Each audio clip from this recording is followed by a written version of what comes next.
Ya, Assalamualaikum warahmatullahi wabarakatuh. Selamat pagi. Selamat pagi keluarga besar Cakra Kusuma Indonesia. Terima kasih sudah hadir. Ini sedang kita akan persiapan untuk memulai siaran langsung bersama Kang Sani ya, Kang Sani Budi. Oke, Kang Sani sudah mulai. Kang Sani adalah pembina Terang Ta'aruf, founder Lovengers, dengan hashtagnya adalah @kang_sani. Oke, mana nih Kang Sani? Ya, Kang Sani sudah bergabung. Ya, ya kita bergabung dengan Kang Sani ya. Ya, ya. Mungkin sambil menunggu Kang Sani bergabung, saya kembali ingin menyampaikan silakan di follow. Selamat pagi Kang Sani, sehat semua? Pagi, panggilnya Keluarga apa nih, sehat? Bu Niken? Bu Niken silakan. Terima kasih sudah bergabung. Mungkin Alhamdulillah. kami menyampaikan pembukaan dulu ya, Kang Sani ya. Siap. Sebelum kita membahas tentang diskusi pagi hari ini yang sangat menarik, topiknya tentang ta'aruf obat anti jomblo ya. Oke, silakan di follow untuk semua Pak Dwi Medikawan, Pak Denda Dewanto, terima kasih, Pak Prima Dewanto, terima kasih sudah hadir. Ibu Eka Herlina 15, terima kasih sudah bergabung. Ibu Puspita Pita, oke. Silakan di follow Cakra Kusuma _Indonesia. Kami fokus kepada keluarga Indonesia, pengembangan pola asuh keluarga, dan hari ini kita membahas tentang ta'aruf obat anti jomblo, khususnya dalam rangka memperingati Hari Pendidikan Nasional 2 Mei yang lalu yang baru saja kita lewati. Dan dalam konteks pendidikan Indonesia, saat ini kita sudah memasuki lebih dari 55% jumlah generasi muda itu masuk di dalam jenjang generasi milenial. Dan bagaimana kita mengantisipasi cara dan pola komunikasi dengan generasi milenial, khususnya kalau dulu kita mengenal yang namanya istilah pacaran. Saat ini dengan perkembangan informasi teknologi yang begitu derasnya, sehingga konteks pacaran itu semakin terpaparkan dan tidak ada lagi istilah pacaran, tetapi kita lebih mengenal yang namanya konsep ta'aruf. Dan apa dan bagaimana, kita langsung bicara sama penggagasnya langsung yang memang sudah langsung terjun terkait dengan apa dan bagaimana strategi ta'aruf. Nah, mungkin Kang Sani sepintas saya akan sampaikan dalam konsep psikologi ya, bahwa yang namanya ta'aruf itu memang sudah masuk ke dalam fase di dalam teori psikologi perkembangan itu di usia dewasa muda, dari usia dari 18 sampai kurang lebih 22 tahun.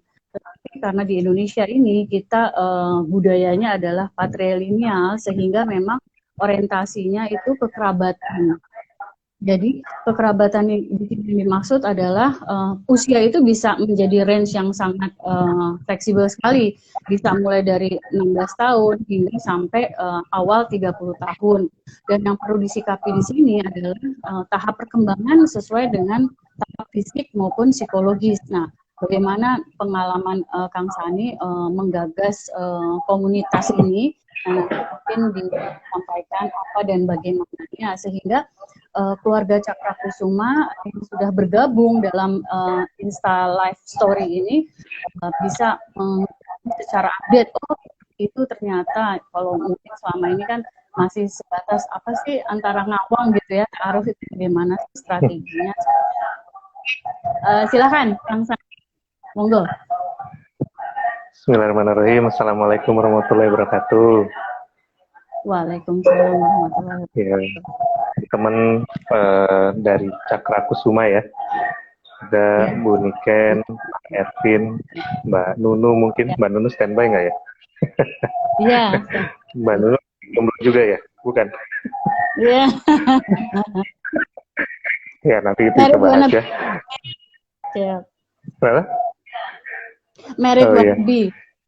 Ya. Oh, alhamdulillah. Ya, jadi Bismillahirrahmanirrahim. Untuk ta'aruf ini memang apa ya? Awalnya sih sempat ngehits di tahun 2000 berapa ya waktu itu? Ada film Ayat-Ayat Cinta.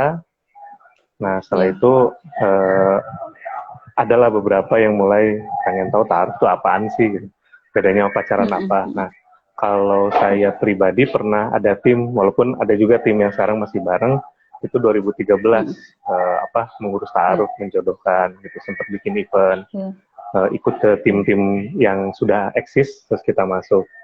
Nah, dari situ terus berkembang pola ta'aruf, metode ta'aruf terus berkembang, dan dasarnya apa sih sebetulnya? Nggak apa ya, para ulama dan para guru-guru kita itu mempakemkan ta'aruf ini untuk awalnya menghindari seks pranikah, menghindari zina. Nah, ta'aruf itu bahasanya dari mana? Ini ada dalam Quran surat Al-Hujurat ayat ke-13. Izinkan saya membaca sebentar.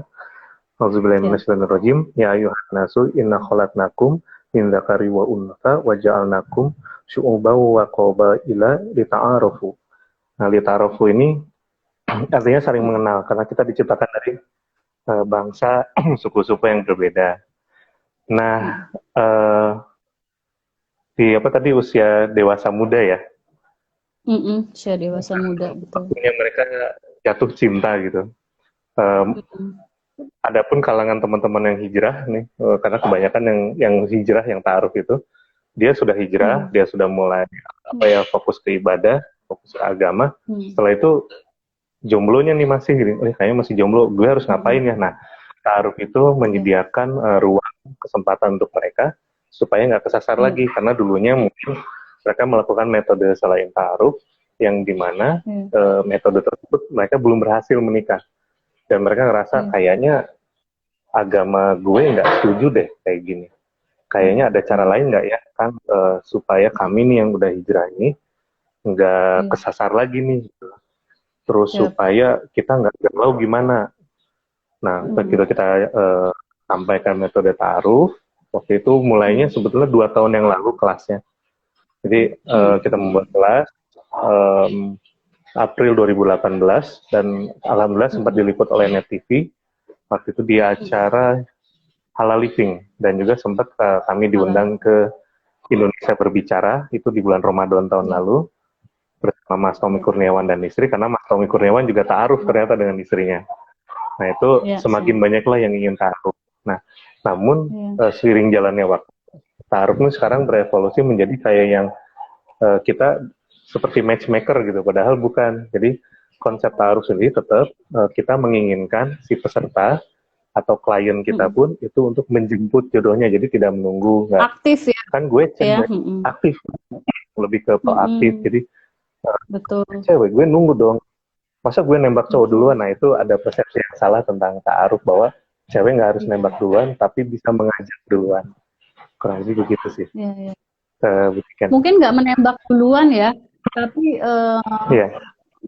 bukan mengkondisikan mungkin ya bahasanya ya. Iya, betul. Seperti itu. Mengkondisikan, mengajak.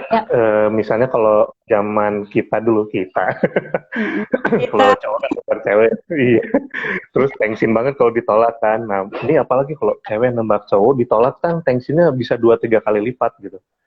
Aduh, jadi galau, jadi jatuh. Nah, kalau ta'aruf gimana, Kang? Masa saya ngajak duluan? Oh, tenang, kalau ta'aruf, kenapa ini adalah obat anti jomblo? Jadi jomblo-jomblo ini kita usahakan nggak terjebak dalam penyakit candi. Candi itu cinta dalam diam.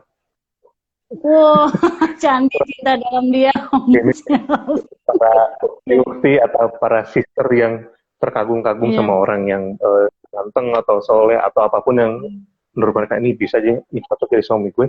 Itu nggak langsung gini doang gitu, ngeliatin lu, gue harus ngapain gitu, dia yang terus karena dia cinta dalam diam, kitanya diam, nah dianya juga diam, tapi bedanya dia mah diam-diam nikah sama orang lain gitu. Nah, kan banyak terus gitu juga ada. Sedih, galau, guling-guling gitu. Makanya kita itu dengan menyediakan metode ta'aruf supaya walaupun dia mengajak duluan, harga dirinya tetap terjaga gitu sih. Oke, siap. Nah, Kang, bagaimana sebetulnya lebih teknisnya? Artinya seperti yang tadi disampaikan, perempuan tidak harus dalam konteks ta'aruf tetap tidak menempatkan perempuan itu lebih rendah, atau dengan konteks tadi misalnya kalau perempuan nembak duluan berarti seolah-olah harga dirinya lebih rendah ya. Tetapi kita bicara di sini equality ya, equality di mana perempuan sama memiliki peluang dan kesempatan yang sama dengan laki-laki. Tapi kan tetap yang namanya budaya timur kan kita menempatkan perempuan itu ya setidaknya didatengin gitu ya, ditembak dalam tanda kutip ditembak. Nah, sebagai perempuan sendiri kan tidak semua yang kita nih karakter pribadi-pribadi remaja-remaja nih ekstrovert. Ada juga yang introvert. Dalam konteks pribadinya ekstrovert pun keluarga dan komunitas itu sekeliling menempatkan bahwa kamu perempuan harus jangan terlalu aktif ya gitu ya kan, sejak kecil sampai sudah dewasa bahkan masuk perguruan tinggi bahkan sudah memasuki usia kerja gitu ya. Nah itu bagaimana strateginya baik si perempuan, si remaja perempuan maupun remaja laki-laki gimana untuk mengkondisikan tadi, membuat suasana, mengkondisikan apakah saling bertukar CV atau bagaimana sih teknisnya seperti biasanya? Monggo. Nah, bismillahirrahmanirrahim. Jadi yang perlu dipahami di awal adalah setiap perilaku kita atau keputusan kita itu mengandung resiko atau konsekuensi. Nah, kita diam saja ada konsekuensi bahwa bisa jadi apa yang misalnya kita udah tertarik sama orang itu dan kita diam saja, konsekuensinya adalah nggak tersampaikan perasaannya dan dia diembat sama orang gitu ya, itu konsekuensi kita diam. Konsekuensi kita iya betul, konsekuensi kita menjemput itu adalah bisa jadi ditolak tapi bisa jadi juga diterima, dalam artian taruh bisa berjalan. Nah kita berkaca kepada manusia paling mulia di muka bumi, Rasulullah SAW, ketika istri beliau yang ibunda kita semua, Sayyidatina Siti Khadijah radhiyallahu anha, di mana Sayyidatina Siti Khadijah itu dalam artian ada perantaranya, maksudnya namanya Maimunah gitu, itu untuk menyampaikan apakah sudah menikah, apakah tertarik nih bagaimana kalau kamu menikah sama Siti Khadijah misalnya kayak gitu. Nah kurang lebih kita memakai metode tersebut, jadi jangan menyampaikan langsung. Jadi misalnya siapa ya, Mbak Putri misalnya ya, contoh ada namanya Mbak Putri, dia suka nama cowok namanya Sani. Contoh gitu. Kalau dia nyatain langsung kan ada kemungkinan ditolak sama Sani kan gitu. Karena mungkin Sani yang suka banyak nih. Kan tensin gitu ya. Nah gimana? Nah caranya adalah Mbak Putri ini dia cari teman yang bisa dipercaya sebagai perantara. Jadi fungsi ada 3 komponen dalam ta'aruf. Pertama perantara, kedua pendamping, ketiga murabi. Nah perantara itu tugasnya nanti menyampaikan. Jadi Mbak Putri misalnya ingin mengajak Mas Sani ta'aruf nih, Kang Sani ta'aruf misalnya. Nah misalnya Mbak Putri punya teman namanya siapa, Mbak Niken. Nah, Mbak Niken, ini saya tertarik sama Mas yang di sana. Mbak Niken kenal nggak? Oh, saya kenal. Boleh nggak sampaikan ke dia, tanya apakah dia sudah melamar seorang, apakah dia masih single, dan kalau saya taruh bersedia nggak ya? Nah, tapi di samping itu, si Mbak Putri yang menyampaikan perasaan lewat perantaranya ini, Mbak Niken ini, dia harus siap apabila ditolak. Jadi dia tahu konsekuensi menyatakan, mungkin dia akan ditolak. Nah, mentalnya harus disiapkan. Jadi, ya sudahlah, daripada saya penasaran kan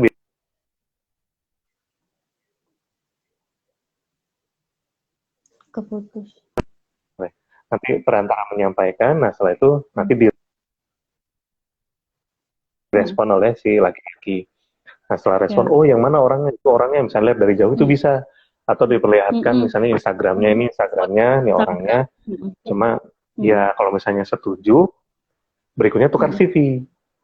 Nah tukar CV pun ini ada ininya, rulesnya, misalnya tuh setelah tukar CV berapa hari berpikir, setelah itu baru namanya nazor. Dan nazor ini apa ya istilahnya, melihat secara fisik. Jadi diperbolehkan melihat secara fisik. Jadi metodenya mudah sekali sebetulnya, hanya tinggal menyampaikan. Nah nanti pun kalau misalnya, aduh maaf ya saya nggak tertarik sama Mbak Putri nih, Mbak Niken tolong sampaikan, mohon maaf. Oh ya udah. Nah si Mbak Putri ini karena nggak pernah nyatain, tuh hanya mengajak ta'aruf. Kita menyebutnya ngajak ta'aruf kan, yang namanya itu kebaikan karena ke arah pernikahan, bukan arah yang lain. Itu harga dirinya terjaga, dan kalau ketemu paling butuh sebulan kali ya yang agak malu gitu, malu nih ditolak, tapi setelah itu biasa lagi, harusnya begitu. Gitu. Siap. Jadi di sini sebetulnya esensinya adalah membangun sistem komunikasi secara terbuka ya, dari awal sudah dijelaskan maksud dan tujuannya seperti itu ya. Subhanallah. Jadi betul banget. Di sini memang kita di baik pihak perempuan maupun pihak laki-laki diarahkan untuk secara dari awal sudah tahu segala konsekuensi atas risiko perbuatannya ya. Nah, betul. Dari pengalaman Kang Sani sendiri memandu kurang lebih ada 3 tahun ya? 3 tahun ada? Kalau yang benar-benar dipandu sekarang 2 tahun. Ini jalan tahun ketiga, betul ya. Jalan tahun ketiga ya. Nah itu ada nggak jumlah persentase responden terbesar itu di range usia berapa Kang? Biasanya mulai dari 20 sampai 40 dan yang paling banyak itu di usia 22, 24, 25 sampai 28 lah. Jadi kalau memang dari sisi usia karena memang usia-usia itu sudah relatif sudah menjelang lulus kuliah gitu ya. Dan sebagian juga sudah mulai bekerja seperti itu. Jadi memang secara psikologis itu sudah masuk ke dalam tahap fase mating, mencari pasangan hidup seperti itu. Nah, ini menarik sekali. Mungkin bisa tolong di-share kaitannya dengan apa tujuan utama atau motivasi utama mereka untuk hadir bahwa saya butuh mekanisme ta'aruf ini seperti itu untuk teman-teman yang minta tolong datang ke komunitas Kang Sani. Silakan. Oke, bismillahirrahmanirrahim. Jadi karena memang sekarang terutama untuk para perempuan, para akhwat, ini dia mengutamakan kenyamanan, yang kedua keamanan. Jadi dengan proses ta'aruf ini karena ada pendampingan dan juga ada murabi atau guru. Murabi ini biasanya levelnya ustadz atau ustazah. Nah itu dia merasa terjaga, disentuh pun tidak, bahkan dalam prosesnya saling bertatap mata pun jarang sekali gitu. Nanti walaupun nanti si perempuan yang mengajukan duluan, ketika mau menuju proses pinangan atau khitbah, itu tetap pihak laki-laki yang datang duluan. Jadi tetap sama sekali tidak merendahkan posisi si perempuan itu, si wanita itu, walaupun dia yang mengajukan duluan. Nah faktor keamanan juga tentu bagi si laki-laki karena kita paham bahwa laki-laki lebih mudah terpancing syahwatnya. Nah, dengan metode ta'aruf ini, dia mau tidak mau dipaksa untuk meredam itu, dan dia lebih mengutamakan akal logisnya untuk memilih si perempuan ini. Jadi, pendampingan ini sebetulnya, ada dalam hadis Rasulullah, itu disebutkan ada 4 kriteria memilih wanita. Itu berlaku juga untuk sebaliknya para wanita memilih laki-laki, yaitu pertama 5 liha, 5 liha, liha sabiha, li jamaliha, dan li diniha, yaitu dari hartanya, dilihat dari pekerjaannya, dilihat dari nasabnya, keluarganya, dilihat dari kecantikannya atau kejantangannya secara fisik, karena itu ada proses nazor, melihat, bahkan yang di nikob atau dicadar pun nanti di saat proses khitbah meminang itu boleh dibuka, diperlihatkan ke calon suaminya dan calon mertuanya. Ini wajah saya, jadi ketahuan nih, siapa tuh pas dibuka kan kumisan gitu kan, nanti nggak kaget pas nikah gitu. Jadi kelihatan, oh nih wanita tulen nih, nah gitu. Karena memang bukan beli kucing dalam karung. Jadi dan terakhir lidiniah. Nah lidiniah ini disebutkan oleh Rasulullah itu agamanya. Kalau nggak mau rugi, pilih agamanya. Nah jadi nanti ketika si peserta ini ta'aruf, dia sudah tahu mau nanya apa aja, karena udah 4 pakem ini yang disampaikan oleh baginda Rasulullah SAW. Jadi aman dan nyaman buat mereka berdua gitu. Siap. Jadi kalau di dalam yang kita pahami ya, itu yang disebut dengan 4 liha tadi, 4 atau 5 ya tadi? 4. 4 ya? 4 ya? Iya. Itu ada yang kita sebut dengan bibit, bebet, bobot ya, tetap tidak terlepas dari itu. Kurang lebih itu, tidak terlepas dari itu, betul. Dan yang merangkum keseluruhannya adalah secantik-cantiknya, seganteng-gantengnya, sesehat secara fisiknya, kecerdasannya seoptimal mungkin, tetapi ketika tidak didasari oleh agama, fikihnya, maka itu menjadi pertimbangan tersendiri ya dalam konsep ini ya. Iya, biasanya dari pertimbangan utama dari agamanya nanti biasa ada pertanyaan-pertanyaan seperti kayak Mas, amalan harian itu tuh suka ada nanya tuh, atau pertanyaan nanti nih setelah wabah berlalu, taaruf nih, si perempuan harus nanya nih sama yang calon suaminya, Mas waktu kemarin wabah corona, Mas jadi imam tarawih nggak di rumah? Nah itu harus ditanya. Berapa surat, berapa kali Mas mengulang Qul huwallahu ahad itu yang itu ditanya. Berapa kali Mas mengulang Qul? Jadi nanti ketahuan kualitas apa, salah satunya kualitas agamanya di situ. Nah itu boleh jadi salah satu option pertanyaan ketika tahu setelah wabah berlalu. Itu ibaratnya harus lolos tes assessment ya. Ketika kalau saya serius begitu dites seperangkat indikator assessment jawabannya wah saya kurang dari itu jumlah itu latihannya, wah berarti nggak serius gitu ya. Iya, karena ada juga kan cowok-cowok yang spesialis imam sholat zuhur dan imam sholat ashar gitu. Karena nggak baca surat ya. Jadi supaya ketahuan ini level. Iya, tantangannya nggak baca surat di situ ya, makanya jadi aman di situ, spesialis di situ. Oke, pernah nggak bagaimana ketika kita melakukan ta'aruf tetapi pada beberapa calon itu bagaimana teknisnya? Jadi untuk proses ta'aruf nih Nazor, setelah tukar CV itu kita sarankan, walaupun sebenarnya tidak ada larangan sih, hanya dengan satu calon saja. Tapi untuk tukar CV itu bisa lebih dari satu. Misalnya si Mbak Putri ya tadi yang mau ta'aruf misalnya, dia melihat tertarik pada 3 calon sekaligus itu boleh. Nah dia nanti tukar CV. Nah ketika tukar CV dia seleksi. Oh ini begini, oh ini pekerjaannya nih, oh ini atau ada pertimbangan misalnya selain pekerjaan. Dia organisasinya aktif nggak, dia ikut komunitas nggak. Saya soalnya punya suami yang aktif di luar rumah misalnya, pokoknya orangnya komunitas. Nah, nanti dari 3 dia pilih hanya boleh 1 untuk lanjut ke proses pertemuan. Gitu. Oke, saya kembali lagi mengulas ulang bahwa ta'aruf itu sebetulnya bukan penjodohan ya? Ada yang dijodohkan, tapi tim kami tidak melakukan proses itu. Kita lebih ke edukasi dan pendampingan. Kita bukan matchmaker gitu. Berarti di sini ada hal lagi yang mesti saya tanyakan lagi ketika kita sudah menikah, terus akan satu hal dan 2 lain hal, terus kita menjadi single lagi. Jadi bukan single karena belum menikah, tapi karena satu hal cerai meninggal atau cerai hidup, terus kita menjadi single lagi. Itu juga dibuka kesempatan juga untuk menjajaki proses ta'aruf ini ya? Sangat dibuka karena sudah ada beberapa yang duda dan janda melakukan proses ta'aruf dan tidak ada masalah.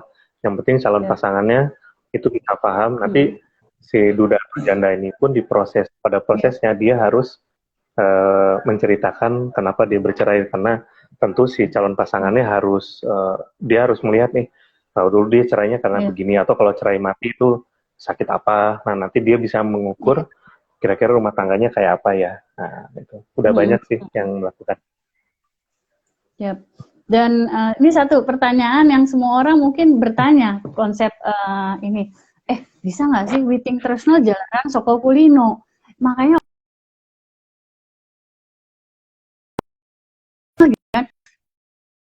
ketika kita udah masuk dalam prosesi akad gitu ya, terus tiba-tiba begitu hari pertama setelah akad, prosesi pernikahan semua sudah selesai ya, resepsi sudah nikah, gue kenal dia nggak sih? Nah itu bagaimana untuk mengatasi gap itu secara selama ini kan pertemuan sangat minim seperti itu, gimana Kang Sandi?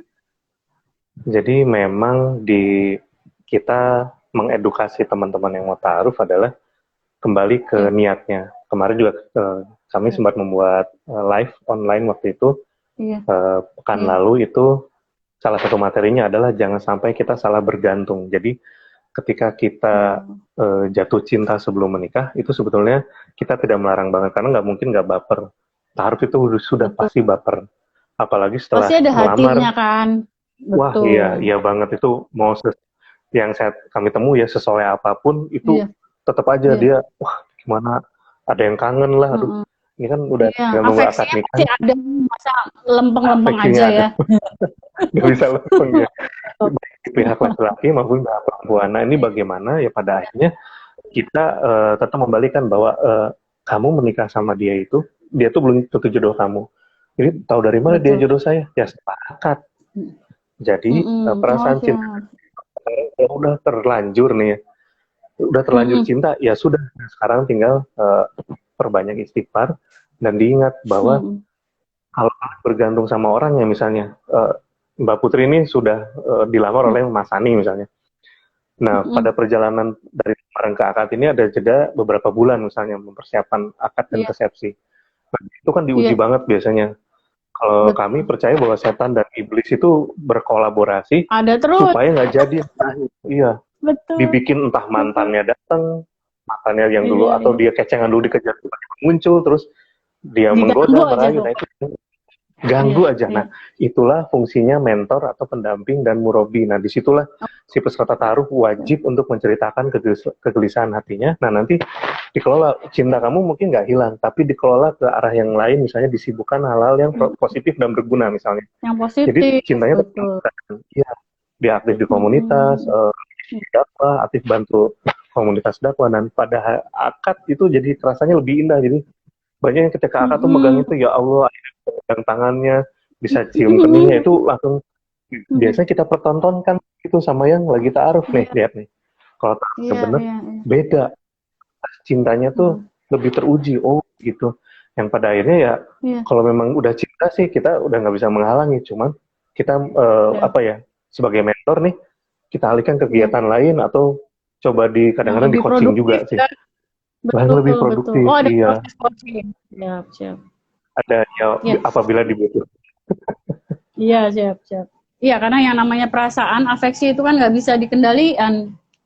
Walaupun Susah. se iya, selogik apapun yang namanya rosso itu kan susah ya, memang harus diajak ngomong terus ya Tahu banget lah rosonya pokoknya. kita. Siap. Nah, ini pertanyaan terakhir nih Kang Sani. Gimana sih setelah mendengarkan paparan langsung dari Kang Sani, melihat langsung gitu ya untuk peserta-peserta di komunitas Kang Sani tentang konsep ta'aruf ya. Terus bagaimana strategi agar para jomblo singgelilah ini bisa sukses menjadi alumni jomblo? Gimana tuh? Alumni jomblo ini menemukan Wisuda ya. jodoh udah gimana Kang Sani? Jadi kalau yang pertama, rata-rata memang kalau yang ta'arufnya berhasil, itu mereka Ya, bersyukur dengan proses ini. Karena ya. dia benar-benar menjaga, dan alhamdulillah begitu nikah tuh kata dia, ya Allah, begitu sudah nikah tuh kerasa banget cinta yang tadinya ditahan dikeluarin itu udah kayak, lu udah halal Iya, buat gue iya, ya, iya. mau gue apain terserah, kayak gitu Ya, lah. Nah, betul, bagipun yang betul. belum berhasil memang ada beberapa kekecewaan, misalnya kenapa ya kok dia Iya, begini, dia berubah gimana. Nah, tapi pada akhirnya kita iya. arahkan lagi, kalau kamu bergantung sama Allah, percayalah Iya. bahwa kamu nggak nikah sama dia, berarti Allah menghindarkan sesuatu yang tidak baik untuk kamu dan untuk dia. Bukan berarti dia orang yang tidak Siap. baik. Bisa jadi orang baik dengan orang baik itu belum tentu berjodoh gitu. Nah, itulah Betul, kehendak yang kita nggak betul. punya. Pada akhirnya taruh yang kecewa ini, dia bisa move Iya, on, mungkin tidak, ya mungkin butuh sebulan lah untuk agak-agak down dulu, itu iya, wajar. Tapi setelah itu dia bisa move iya. on dan mulai bisa taruh berikutnya. Nah, Membuka lagi. tips buat para jomblo nih sebetulnya supaya berhasil Mm-mm. wisuda depan, Iya, intinya adalah agar pertama, sudah. hindari cinta dalam diam. Boleh mengamati Hmm, orang, jadi misalnya sebelum mengajak taruh, diamati orangnya dulu. Oh, ini perilakunya begini. Di pertemuan, tanya-tanya ya. temannya dulu boleh ya sebelum mengajak taruh nih. Mm-mm. Terus juga boleh lihat sosial medianya juga boleh. Sebenarnya boleh aja. Ini modus, Mm-mm. tapi modusnya diperbolehkan. Jadi karena niatnya untuk Iya. menikah. Jadi intinya Mm-mm. adalah proaktif. Jadi kalian menunggu, itu sebetulnya dapat Mm-mm. pahala kesabaran. Tapi sayangnya dari Mm-mm. menunggu ini, Iya, biasanya dia begitu lihat iya. teman-temannya nikah, jadi nggak sabar, yang akhirnya Iya. dia random. Jadi siapa aja deh yang mau sama Oh, gue tahu. Padanya random, dia jadi nggak punya standarisasi calon suami atau calon istri yang mm-mm. terbaik. Jadi jangan sampai hanya Mm-mm. wisuda sebetulnya. Kalau bisa Mm-mm. IPK-nya cum Iya. laude gitu. Jadi cara milihnya Oh, bener subhanallah. kayak gitu. Masya Jadi Allah, iya proaktif lah. betul. Pede ya. Mm-mm. Nih, Kita jangan kejar setoran juga. Kita juga tahu apa yang nih, kita mau ya. insya Allah. Gitu. Ya. Oke, Kang Sani, kita buka satu kesempatan untuk pemirsa bertanya ya. Silakan Bapak Wah Ibu ya, kalau ada yang mau bertanya, ketik di kolom komentar. Monggo, silakan. Ini ada narasumber mulai. langsung memberikan jawaban yang valid. Ya. Kang Sani, saat ini, iya, sambil kita nunggu pertanyaan. Saat ini jumlah peserta dalam komunitas sudah menginjak berapa? Angka berapa? Kalau peserta kelas, alhamdulillah ada 12 angkatan yang offline. Iya. Ditambah workshop for jomblo itu ada 3 angkatan, jadi 15 angkatan dari program. Dan kalau di jumlah mungkin berapa ratus ya? Ya sekitar 500 sampai 600 alumni. Nah memang untuk masuk ke jenjang pernikahan, kita kan karena memang kita tidak menjodohkan, indikator keberhasilan kita sebetulnya tidak hanya dia menikah sih, tapi kita melihat prosesnya. Dan ada beberapa yang taruh sendiri. Nah, lalu ada, kalau kita kolek data terakhir, itu lebih dari 20 sudah menikah dalam waktu 2 tahun terakhir ini. 20 lebih menikah. Terima kasih bergabung. Matur nuwun, sebuah kehormatan. Biasa. Ini siap. Kang Sani ada pertanyaan dari Tris Dayanti. Seberapa lama kalau kita minta istiqoroh? Berapa lama? Siap. Sholat istiqoroh ya? Iya. Oke. Dalam setiap tahap berbeda. Ada dalam tahap bertukar CV, itu misalnya istiqorohnya kita kasih waktu 3 hari. Dan untuk setiap proses, misalnya dari proses pertemuan ke pertemuan berikutnya, kita kasih waktu 7 hari untuk istiqoroh. Karena memang kita hidup di perkotaan ya, nggak bisa kita sangkal bahwa kita hidup di perkotaan yang dimana godaannya lebih banyak daripada pencerahannya. Jadi di saat itulah kadang-kadang ada orang beberapa yang sedang taruh, hari pertama itu wah ini excited, hari kedua, ketiga, keempat tiba-tiba hilang. Aduh kok gue jadi takut ya. Nah itulah makanya kita kasih waktu 3-7 hari untuk proses istiqoroh. Dan nanti istiqorohnya itu sebelum dia memutuskan itu boleh didiskusikan dengan pendamping atau mentor, dan juga mentor orang tua, dan juga dengan murabinya atau dengan gurunya gitu. Betul. Siap. Nah ini ada lagi Mbak Amelia _STY. Beliau bertanya, ini udah sepakat nih ta'aruf, tapi pas mau tuker CV akhwatnya nggak pede, dia merasa minder bahwa agama, pekerjaan dan lain sebagainya kayaknya nggak equal gitu. Itu gimana meyakinkan dirinya? Sebetulnya balik lagi sih, dalam pandangan kami, Allah itu nggak mungkin menciptakan manusia itu tanpa potensi gitu. Balik lagi, memang kadang-kadang kalau sayang banget kalau gini, kita mengukur agama seseorang hanya dari ibadah zohir saja itu sayang sekali. Misalnya si cowok itu mah sholatnya di masjid tepat waktu, sedangkan gue nih misalnya di posisi cewek gitu, gue sholat aja asar aja gue sholatnya sama maghrib dempet, asarnya 5:30, maghribnya tepat waktu gitu kan. Jadi ada yang masih begitu. Cuman sebetulnya ada di surat An-Nur ayat 26. Nah di situ adalah motivasi buat para jomblo, ketika kalian mendapat calon yang levelnya di atas kalian, justru jangan minder, justru salah. Kenapa? Gimana caranya supaya equal, naikkan levelnya gitu, bukan jadi ditolak. Salah. Kan lucu, dapat orang yang kualitas yang bagus, karena kita pernah, ini posisinya laki-lakinya D3, perempuannya S2. Itu kan minder sebetulnya. Tapi enggak, kita motivasi si laki-lakinya bahwa dari sisi pendidikan mungkin nggak equal, tapi mungkin nggak ada hal lain yang kira-kira kalian sama. Ternyata iya, ternyata ketemu, nggak nyambung komunikasi, akhirnya menikah gitu. Jadi jangan hanya patokannya harta dan pendidikan doang, nggak bisa. Karena taruh itu sangat luas cakupannya gitu. Jangan langsung nyerah. Jadi kalau waduh, gila ceweknya lebih keren, atau wah ini cowoknya lebih alim dari saya, ya justru bagus. Kita harus cari yang levelnya lebih tinggi. Nah, di saat itulah motivasi dari surat An-Nur ayat 26 itu, kita naik level supaya sejajar gitu sih. Betul. Jadi jangan semata-mata didasari oleh finansial, fakta yang ada, yang kelihatan gitu ya, baik secara fisik, postur, pokoknya yang semuanya sifatnya ke duniawian ya. Tapi sebetulnya mencari pasangan hidup ini lebih kepada sifatnya yang jauh di atas dari sifatnya yang keduniawian seperti itu ya. Oke, 2 pertanyaan tadi. Terima kasih untuk para pemirsa Cakra Kusuma _Indonesia. Last but not least nih, ketika semua pemirsa yang ada di sini pengen menghubungi Kang Sani, komunitasnya Kang Sani, bagaimana caranya? Mereka menghubungi kemana? Monggo silakan. Oh, nah kita yang aktif ada di empat sih, 5 ya, banyak banget. Tapi penyedia programnya adalah Lovengers. Ya akunnya Lovengers.action itu penyedia program, di mana sekarang kami sedang menyediakan program kelas jomblo online. Jadi kelas ini dibagi dua jenis, ada premium itu isinya grup maksimal 10 orang, ada eksekutif itu langsung one on one dengan saya dan istri. Nah, itu Lovengers penyedia program di mana disupport oleh Terang Ta'aruf, itu IG-nya, nah Sobat An-Nasr dan Remisha Official. Dan juga Instagram saya juga aktif, Kang_Sani, di mana kita berkolaborasi penyedia program ini untuk membuka kelas online, karena kan sekarang lagi wabah, jadi kelas offline kita bubarkan semua, kita hold dulu. Nah, sekarang kita ada kelas jomblo online. Sudah batch pertama ini selesai di hari ini, jadi hari ini masih ada 2 sesi sampai nanti malam, 3 sesi lagi, jam 1, jam 4, dan jam setengah 9 malam. Nanti kita ada kelas online, mohon doanya supaya saya nggak tumbang. Nah ya, ini nanti ada batch kedua. Ya, jadi boleh kontak ke lovengers.action atau Terang Ta'aruf, atau ke IG pribadi saya juga bisa. Ya.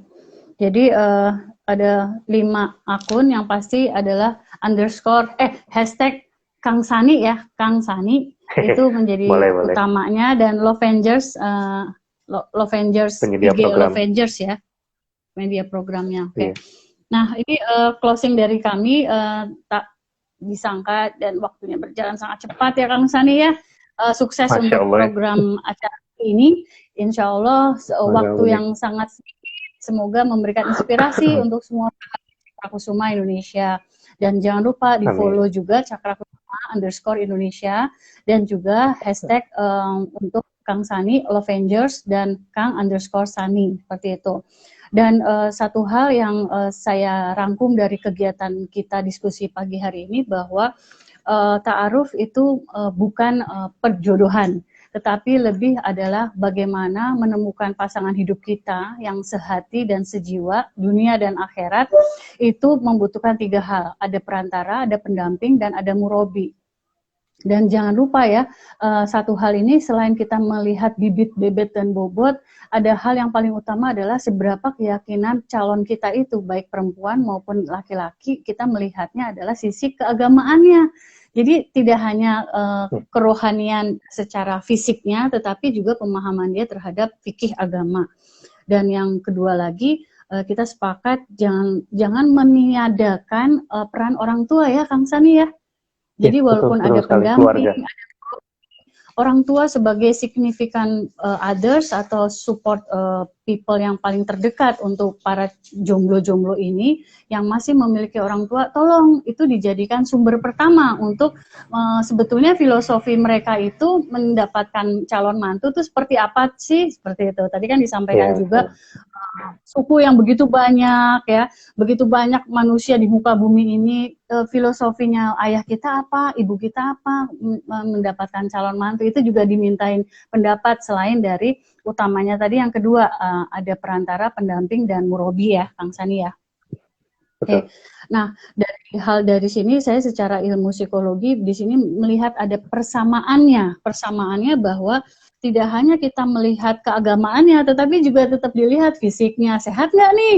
Tadi nikopnya dibuka ketika udah masuk dalam prosentasi yang menjelang ke akad gitu ya. Yakin nggak nih secara fisiknya? Bahkan bukan berarti agama saja, tetapi ketika fisik, karena kan kita hidup di dunia, alam duniawi kan.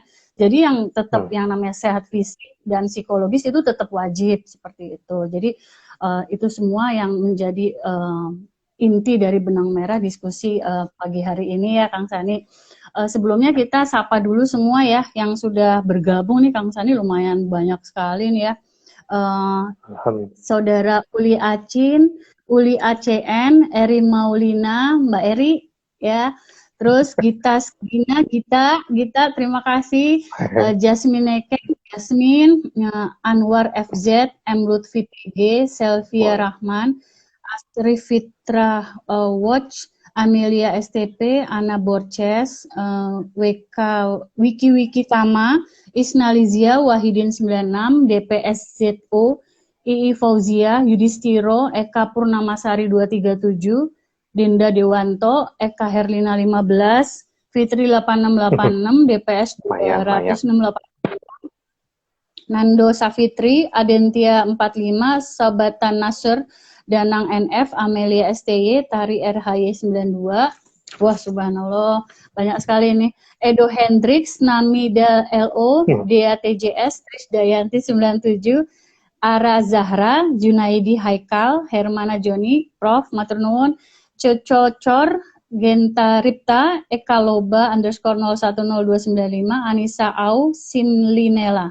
Terima kasih matur nuwun semua dan semoga kita selalu dalam lindungan Allah Subhanahu wa taala, sehat dan tetap terus produktif ya Kang Sani ya. Salam hormat untuk Mbak Putri. Terus menginspirasi dan salam hormat juga untuk semua komunitas ta'aruf dari Lovengers. Mungkin ada satu kalimat yang Kang Sani ingin sampaikan, monggo silakan. Bismillahirrahmanirrahim. Teman-teman yang mungkin sekarang belum pernah menjalani proses ta'aruf atau sedang menjalani proses ta'aruf, jangan sampai salah bergantung. Ta'aruf bukan tentang kamu nikah dengan siapa, tapi tentang Allah ridho nggak kamu nikah sama dia. Dan pasti Allah memilihkan jodoh yang terbaik. Gitu. Siap, alhamdulillah. Terima kasih Kang Sani sudah selalu memberikan inspirasi dan semoga kita semua sehat selalu. Dan jangan lupa teman-teman Cakrakusuma _Indonesia untuk di follow akun kami Cakrakusuma _Indonesia dan nantikan topik-topik selanjutnya setiap minggu. Di hari Sabtu dan di hari Minggu kami akan menghadirkan seluruh narasumber yang memang signifikan dan memiliki kemampuan untuk memberdayakan di lingkungan Indonesia, khususnya pola asuh dan parenting. Oke, selamat menjalankan ibadah puasa dan ini kita memasuki ibadah bulan puasa di minggu kedua. Kita tetap semangat dan semoga bermanfaat. Oke, assalamualaikum warahmatullahi wabarakatuh. Terima kasih Kang Sani. Salam hormat untuk Mbak Putri.